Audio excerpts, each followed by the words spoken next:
Yes, folks, it's Brexit. Let's see a little clip from Good Morning TV earlier today. The deal that Theresa May has come up with is not Brexit.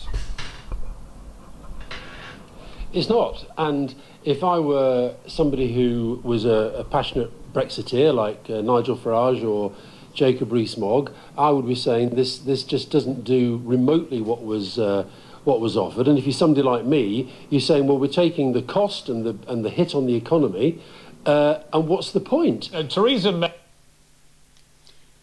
We pay and we stay. You pay the divorce, but you have to still live with the bitch. Isn't that funny? Okay, and so here is someone who should be in The Hague for other reasons, as a war criminal and someone who outed a civil servant that ended up dead on a moor. But anyway, even he admits as a Remainer, that we should, there is no point and it is not a Brexit deal.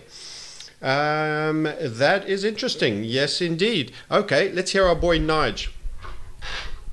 May, having spent the entire time saying that, you know, no deal is better than a bad deal, is basically now gone for the complete opposite. She's going to argue for a bad deal. A bad deal is better than no deal. It's almost a complete U-turn of her attitude. She wouldn't admit what she's got as a bad deal, but everybody else says it is.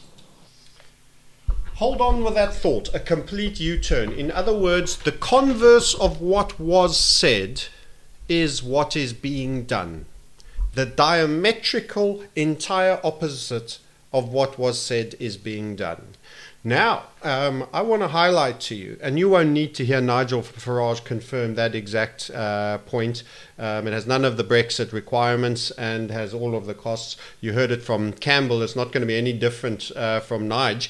But let's just tell you a few things. So, when we first called Brexit, and we said it would occur. Let's have a look here. One of the first things we did, this is my YouTube of all of this was 1 month ago, but let's go a long way, a little bit longer back, when Brexit was first called. A couple of comments by Juncker, etc. You can check out any time you like, but you can never leave. This is the banker cartel control structure that requires a superannuated state that transcends national boundaries. They will not let the people get out of jail. Plus, they're making a point to all the Italys of this world that they will fight to the last to keep a nasty little bound up mess kept together so that they can holistically control an entire region instead of having to deal in fragmented nation states and multiple small parliaments. When you're leading, there was a reason why Romans were called a centurion. They determined that 111 people was the perfect management for a centurion, and you needed sub-leadership, which came right down to a patrol of around 11 people. And it's part of control. How do you control all of this elements? You need layers of management and to do it.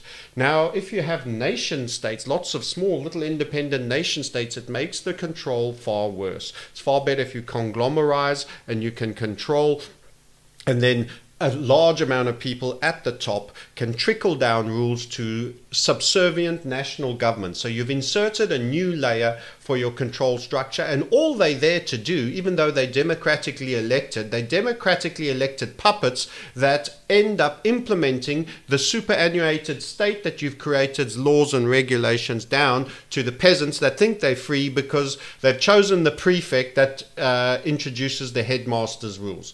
And we warned of this. And further to that, actually, in fact, let's find this very point that I made here on this. And you then get given a choice between two really bad choices. A bad deal on a bad real Brexit, or think again. A bad deal on what's supposed to be a real Brexit. Yes, on October the 17th, 2017, after a better part of well over a year of no progress, I said you will get a bad deal on something that's supposed to be a real Brexit. In other words, a non-Brexit Brexit to vote on.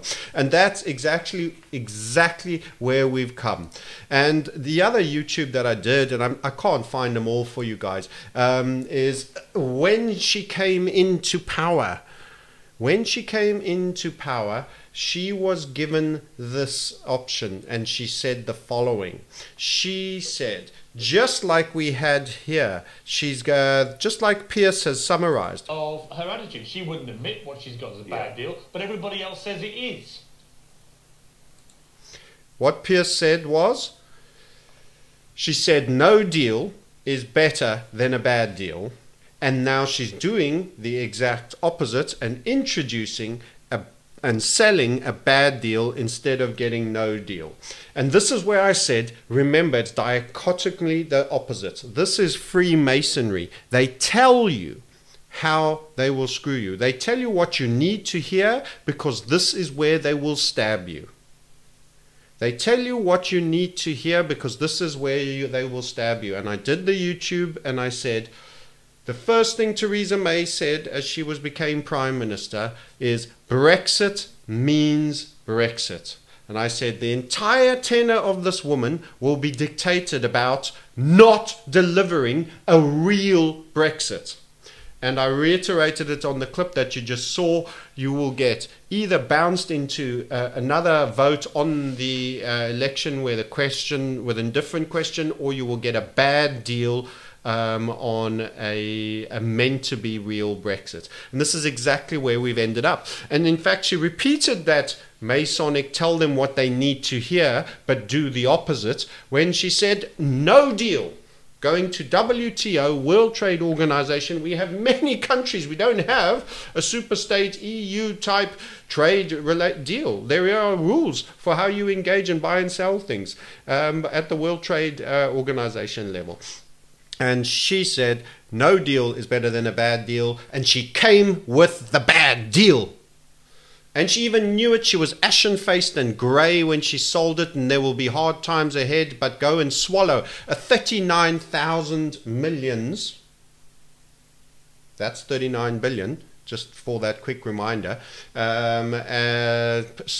Poison pill. And stay completely in all the things you're meant to stay in.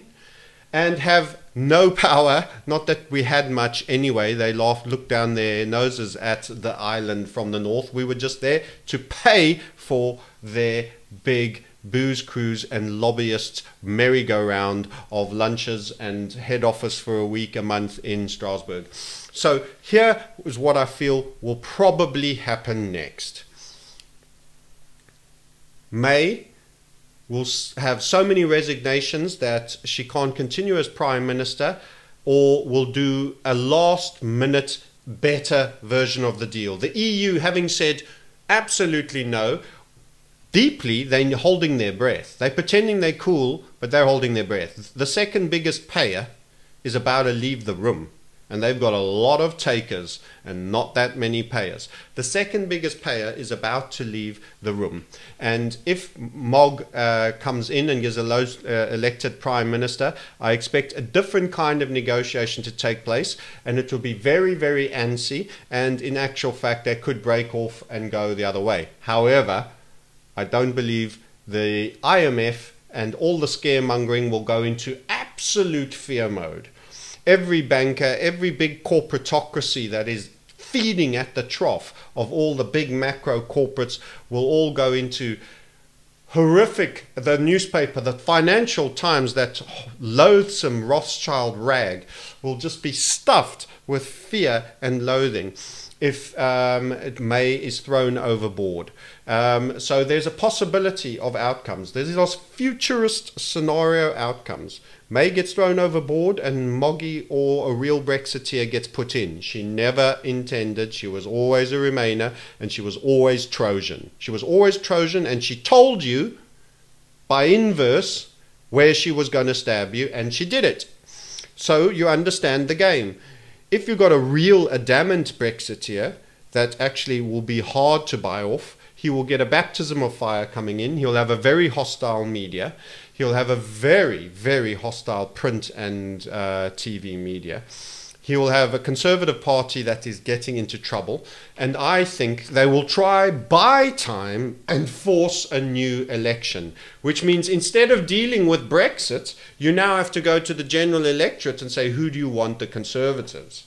Now they have a problem because they either have Corbyn they have to put in power to kill the Tory and the Brexit story and kick it into long grass, or they've got to let someone like Moggy be voted Prime Minister, but they kill an entire year, a general election. It's going to be the second half of 2019, more time for the reset that is already potentially taking place. With property markets rolling over, with stock markets rolling over, with the debt bombs and the same banker tricks going on in Australia. I'm still shocked that they got the interest only and then flip everyone to repayment through on their T's and C's. Plus, by the way, they have bailout laws that were pushed through, signed through only by 7 senates when everyone else was on holiday, where they can storm all your savings and actually bail in, sorry, not bail out, bail in clauses in Australia and even stronger ones in New Zealand. So all of this has been done and similar in the States,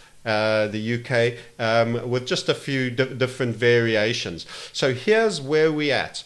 The Great Reset will then overtake events and we will all be in an extreme crisis, and everyone will say, you can't be dealing with this Brexit, you never got it done, you had your chance, you failed, we've got people without jobs, we've got a far bigger issue, they may even trigger a physical war, but it could be a financial war. We know that's already going on against Russia, against Iran, Venezuela, the energy producing nations, etc., etc. So the Brexit can then be overtaken by an even bigger avalanche, which is more pressing, so that it now becomes a moot point in a far bigger crisis.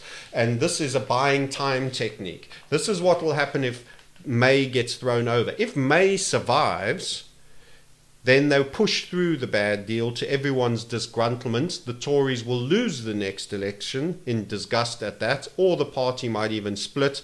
UKIP will come back into the frame. A whole bunch of elements could happen. So we've got a couple of scenarios that can play out on this. If you ask me what is the best scenario, I would say Moggy becomes Prime Minister very quickly and efficiently after throwing May overboard, and immediately engage Article 50 and removes himself and goes to WTO. I don't think he would do that. I think they're going to go through the whole process. They don't feel the same level of speed, need of urgency. But if you really want, when a government wants to add a new tax, tickety-boo, they've got that thing turned around and paperwork printed in 4 weeks. They've had 2.5 years. We're virtually the end of 18. It was middle of June 16. They've had 2.5 years of nothing, only to bring a bad deal to the table that says, you see, you're going to get punished for asking to leave. You can just stay in, have no votes, and pay us 39 billion in money. So we got to hope for, I think, a Conservative. I'm not a Tory, I'm not a Labour. They're all punch and Judy men. With dark operatives, but I think at least Moggy is serious about Brexit, and I think he could press ahead with getting it on like a lot faster. I think it will be highly vitriolic and very, very resisted, and they're going to make it as tough as possible because they have the crisis of opinion. If they make it easy and gentle on the UK, the Italians will want out next, the others will want out, and so people will unravel. So they're trying to keep this ball that is unraveling kept together. That would be our best outcome. Worst outcome is May remains, forces the bad deal through. May is thrown over, but at a general election is called and Labour wins. And Corbyn is mildly indifferent to the EU. He's a bit hot and cold, and then the reset happens before any real action is taken because we've blown another 2 years. By the way, my timeline, we're in 2007. 18 is 07, 11 years on. 08 will be 19, and the crashing will follow through into 09 and possibly lower into will be the equivalent of 2009 in 2020. We're 11 years ahead. I think, though, we are currently in 2007. I said this October was going to be a weak October and that there could be the beginning of unravelings, and I think some of that has started. It's carried on into November. It's very negative. People aren't singing about the Christmas rally. I would be shorting retail stocks at the end of this year. Okay. That's your Brexit update. That's my take on the future. We called the Brexit. We called the hijack of Brexit. We called the pushback in the media. They almost got a second referendum off the ground.